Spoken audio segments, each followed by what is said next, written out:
young woman had just finished nursing school and, in need of experience, volunteered at the mental health clinic near her home.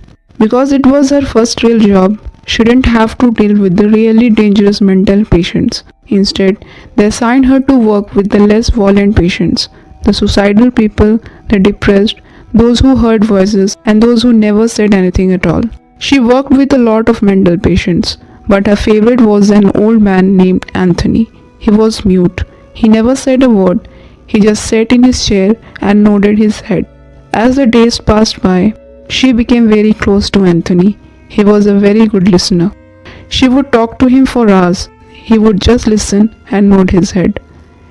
She told him about her parents, her friends, and all her problems, everything that happened in her life. Most people would have been bored, but not Anthony. He just sat there and nodded as she moaned and complained and told him about all the little things that were bugging her in her life. Anthony just nodded. After several months of working with Anthony, the nurse decided that he didn't belong to an insane asylum. He couldn't be very happy sitting in a room by himself nodding all day. That evening, she had a meeting with the supervisor of the clinic. She said that Anthony didn't pose a threat to anyone and asked for him to be allowed to leave the asylum and live on his own. He was a gentleman's soul. He was able to feed and groom himself. He deserved to be free.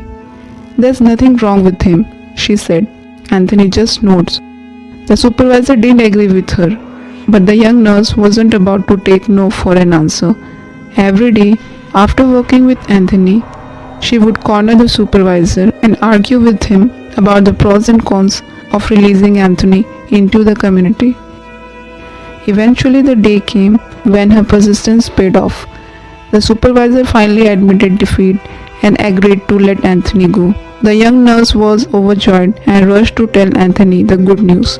She told him he was free now. He could leave the clinic and live on his own. Anthony just nodded. She wrote her name and address on a piece of paper and thrust it into Anthony's hand. She kept telling him that she was really going to miss him. Most of all, she would miss talking to him every day. The young nurse told him to be sure to write to her as often as possible. She wanted to hear how things turned out for him after his release. Anthony just nodded. The nurse went home that evening, feeling very pleased with herself. She had finally managed to get Anthony free from the insane asylum. She told her parents and her sister the good news. Her months of hard work had finally paid off. When she went to bed that night, she fell asleep with a satisfied smile on her face.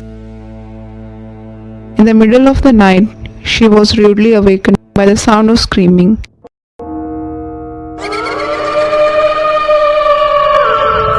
It seemed to be coming from downstairs. Frightened, she gathered her wits about her.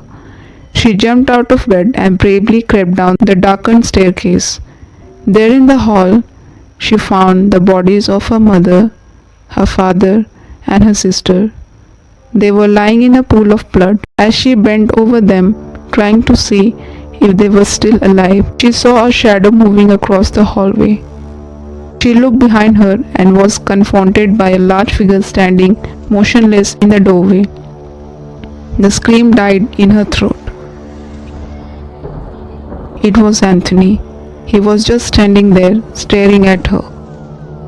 His eyes were wild. In one hand, he held a bloody axe. In the other hand, he was holding a piece of paper, the same piece of paper on which she had written her name and address. The young nurse was shaking with fear.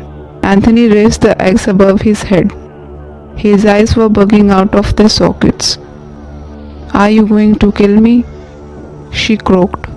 Anthony just nodded.